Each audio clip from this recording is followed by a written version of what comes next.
All right, hello everyone, and we're back with 5 more games of simple chess combinations from Dr. Dave Regis's book of chess tactics for beginners. So let's get straight into it. We are in the year 2005 for this game. Abrahamson against Prinsloo from Copenhagen. So let's see how this 9-move game goes. E4, E5, Knight F3, F5, Latvian Gambit. That always makes me happy, although for some reason in these games of Dr. Dave's, the Latvian Gambit never seems to win.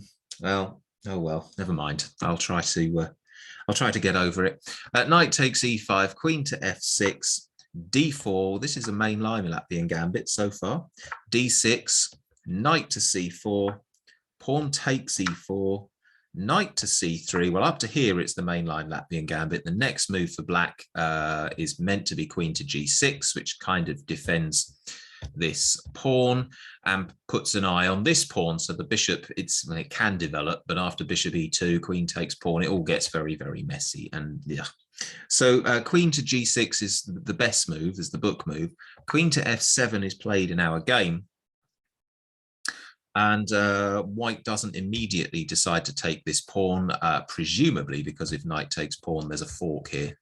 So the pawn can move forward and attack both knights. I imagine that's the logic for why. I guess that's probably it. Instead, white plays queen to E2. So just puts another piece onto this pawn. Bishop to E7 from black. Not trying to defend this pawn, so knight takes E4. And at the minute, the position is +1 and a bit, so it's definitely a bit better for white, but okay, the game can go on. But black's next move, obvious looking as it might be, is actually a really big mistake. So let's just watch the eval bar shoot up, probably to +6, +7, I should think. Oh, well, good guess. So there we go. More than +7, +7.6. Wow. Okay. So why on earth does this turn out to be a blunder? Bearing in mind that this is all about tactical combinations. If you want to press pause and see if you can work out the correct next move for white, please do. Otherwise, I will show you it in 3, 2, and 1. And there's lots of ideas here. For example, the king and queen, if there was a knight on this square, are potentially forked. But at the minute, of course, there's things defending that square. There's the queen lined up to the enemy king, which might be a pin on the bishop if this knight here was no longer there. So there are things going on here. And in fact, these two themes allow white to win the game. So knight takes pawn is check. Obviously, it is forking the king and the queen, so black has to do something about it. Now, you can't take the bishop, because remember, the bishop is pinned. So pawn takes, but now when this knight captures, it's once again check. Once again, it's attacking the queen. The bishop still can't take because of queen takes king, and so black must just get out a check, and knight takes queen.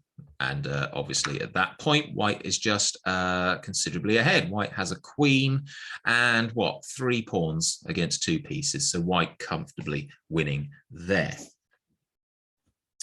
Okay, let's get our next board and our next game. And this is a Latvian Gambit as well, as it turns out. Okay, for those who want to see the Latvian Gambit actually win occasionally, I do have another video and a different playlist of lots of the games that I won with it as a junior player. It's not as bad as it's not as bad as you might think, I promise, but it is dangerous. Anyway, this one is Foreman against McDonald in 1971, a correspondence game, so played by post. So you'd think playing by sending each other the moves by letter, it would be difficult to make big blunders, wouldn't you? But no. So the first few moves is the previous game, queen f6, but this time knight to c4 early. So the most normal move is to put the pawn there and protect the knight. The knight to c4, and actually black is, is still a bit better for white, but black doesn't mind this too much. I think that d4 is the best move. Anyway, this isn't about the Latvian Gambit. This is about tactics. So pawn takes e4 from black. Knight to c3 from white, developing and hitting the pawn, as you might.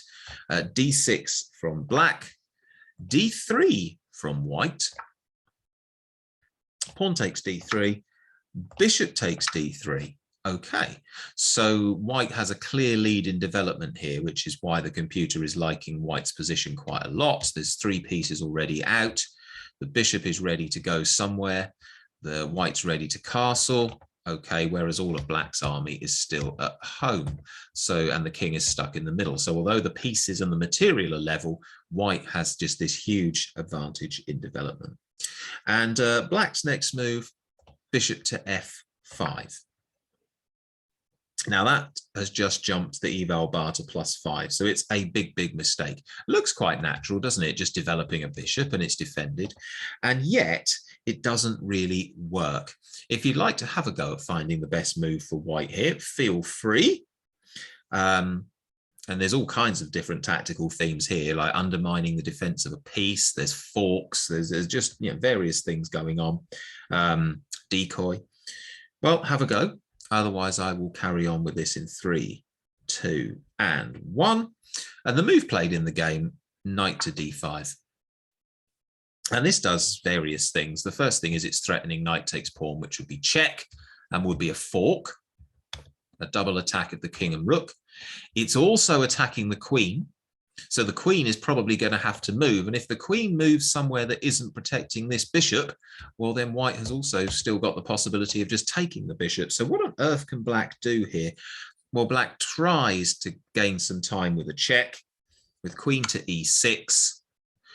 But after knight c to e3, black resigned the game. And the point is you can't defend everything. So this square is still a problem. Knight takes pawn now is not only check to the king, but it's also forking the queen and the rook. So a family fork, excuse me. And so, and if black does something to protect that square, let's say, I don't know, queen f7. Well, now there's another problem because now white's got 2 pieces attacking this bishop and only the queen defending. So bishop takes. I don't think you'd play knight takes here because I imagine that's not quite as good. It's still good, look, but it drops it to +3 and a bit. So bishop takes. Absolutely the better way to go.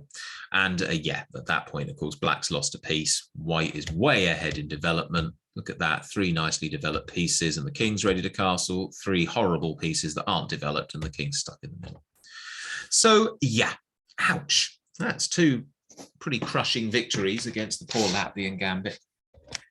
I'm not in any way biased. I wonder if there's any games anywhere in this book where the Latvian will win. We shall see. Right, on to game 3 for today. And this is Belova against Epstein, USSR 1981. Okay, and this game actually black does win. So we'll flip the board here and see what happens. So e4 and knight f6. So Alekhine defense. Normally white will play e5, black will put the knight here, but that's not what happens in this game. White takes a different approach, just develops, and e5, and we're into the Vienna game. Okay, knight to f3, d6, d4, knight b to d7, bishop to c4, bishop to e7. So all looks pretty normal so far. Nothing much to comment just yet. Castles from white, castles from black, a4 from white, a5 from black, knight to e1. So presumably wanting to push the pawn forward. Otherwise, I can't see why else you might want to move the knight backwards. c6 from black. Oh yeah, sure enough, f4. So for anyone who doesn't know, I sort of just, before I do these episodes, I just count how many games I'm going to do. I don't actually look at them in advance. So sometimes things catch me by surprise, and this is one of those occasions where I saw it was coming, and sure enough, it's the next move. The only problem is it's not very good. And it's not very good for this tactical reason. So pawn takes d4, queen takes d4. And now this is a really tough next move to find. It will basically win a piece for black, but not immediately. It involves some tactics. You've got to create some threats.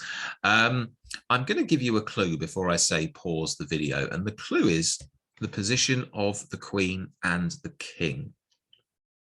So with that clue in mind, if you want to try and find the next move for black here, feel free and press pause. Otherwise, I will carry on in 3, 2, and 1. And so the point is, you'd very much like to have this bishop here because it would pin the queen to the king. It would win the queen. But obviously the pawn's in the way. So logically, the solution is move the pawn. Now, when you move this pawn forward, you're actually attacking the bishop. So let's do that because d5 was played in the game. Now, what happens now? Everything's kind of going to fall apart here for white. If you move the bishop out of the way, you run into bishop to c5, and you can't take because, okay, the bishop's protected. If you leave the bishop to its fate, so you choose to save the queen, well, you've just lost a whole piece. And actually, that's the best you're going to be able to do as white in that position. But yeah, still not very, very nice at all. -3, black should be winning. So I guess the moral of the story here is be very careful of putting queens and kings on straight lines or diagonals, and be careful that the opponent can't take advantage. Very nice move. So d5, and either the queen moves, or if the bishop moves, bishop to c5, and the queen is dead. Nice. Okay. Let's get to our next game. We've got 2 more today, and this one is from Dortmund in Germany, 1995, and we've got Repkova against Barber. Okay, let's have a look. This is 10 moves. So e4, e5, knight to f3, knight to c6, bishop to b5, oh, and f5, so the Latvian Gambit. There we go. So a slightly delayed Latvian Gambit. Still very risky. White should come out better, but it's sharp, it's complicated. So let's see how this goes. d3 from white, very natural, just defending the pawn. Pawn takes pawn, pawn takes pawn, knight to f6, queen to e2, bishop to c5, and now white plays bishop takes knight. B pawn takes bishop, so that's because it's supporting the center, presumably. But knight takes e5 from white, queen to e7, and knight to d3. So at this point, in this position, the computer can't even decide who it thinks is better. Look at that, it's going 0.2, -0.08, 0.00. There's nothing in it. Computer says pretty much dead level. But Dr. Dave makes this comment: black's next move has the effect of removing a defense of the bishop c5 because of a pin. Okay, well, let's see what on earth he means here. Knight takes e4 is played. Let's see the bar go. There we go, up to +2 and a bit. Probably going to go a little bit higher if we let it think about it for a while. So +2. So why is this such a bad move? Well, f3. Now, what's happening here? There's a pin, there's an undermine, there's just all sorts of things going on here. Now, let's see, what can we do? The knight's attacked. That's the first thing to say, is the knight is attacked. What things can we do? Well, if we move this backwards, we lose a piece because knight takes bishop. You cannot play queen takes knight because the queen is actually pinned. Okay, so that's a problem.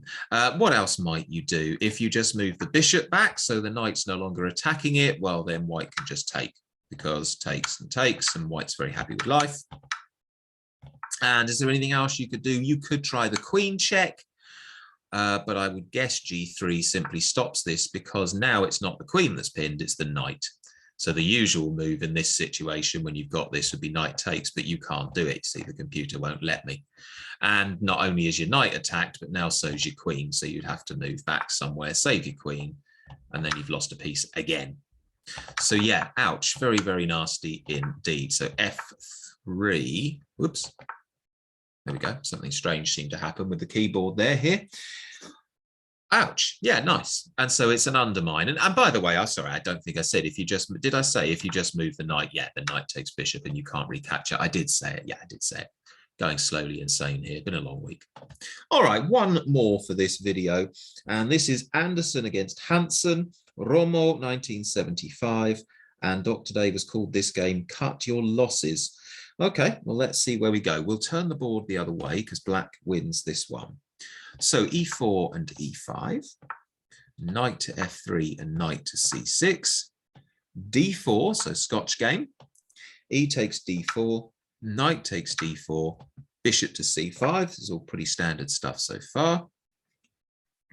Knight to b3, bishop to b6, knight to c3, knight to f6, bishop to g5. So that there's the makings of a pin on this knight, but let's see if that's relevant, if that's part of the problem. d6 is played, and computer says this is pretty much as level as you're going to get.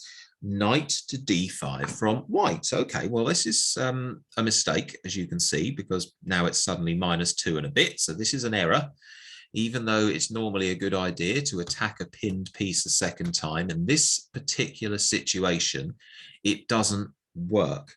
Dr. No's comment in the book, black wants to win a pawn by decoy and fork, but instead white loses a queen to a skewer. Goodness me, whatever's happening here? Okay, if you want to have a go at finding the next move, then feel free. Press pause and have a go. Otherwise, we will carry on in 3, 2, and 1. And we've seen a pattern a bit like this before, if you recall. In fact, I think I'll put the lines on for this one because then people can press pause if they want to see what's going on. So the right move, the only move really, is bishop takes. So what is going on here? Well, if king to e2, if you don't take the bishop, bishop to g4 is simply check, and you just win the queen when the king gets out of the way. So that's absolutely no good. If you play king takes bishop, what's going to happen now is you're going to play knight takes e4, which is check, and the king is going to move somewhere, and knight takes g5. And now at this point, if you count the material, there's 3 pieces each. So both sides have 2 knights and a bishop, but black has 7 pawns, white has 5. So I think we're safe to say that black is ahead on pieces. And also, this is just horrid. Although the king's in a safe-ish position, this rook is now going to have a bit of a nightmare trying to get out. So not only is black actually ahead on pieces, with these 2 pawns being an advantage, being more than white has, but the black king is just about to castle to safety as well. So yeah, very, very nice. Let's just go back to the key position here. So here's the key position. Bishop takes check. And by the way, if you decide to go to d2, you're still walking into knight takes e4. It's just no good because it's check, the king will run, and knight takes bishop, you're still winning. So yeah, bishop takes f2. As I say, we've seen some examples of that in some other games in these in this series as well. Ouch. Nasty one to finish up with. Okay, that will do from the book for combinations.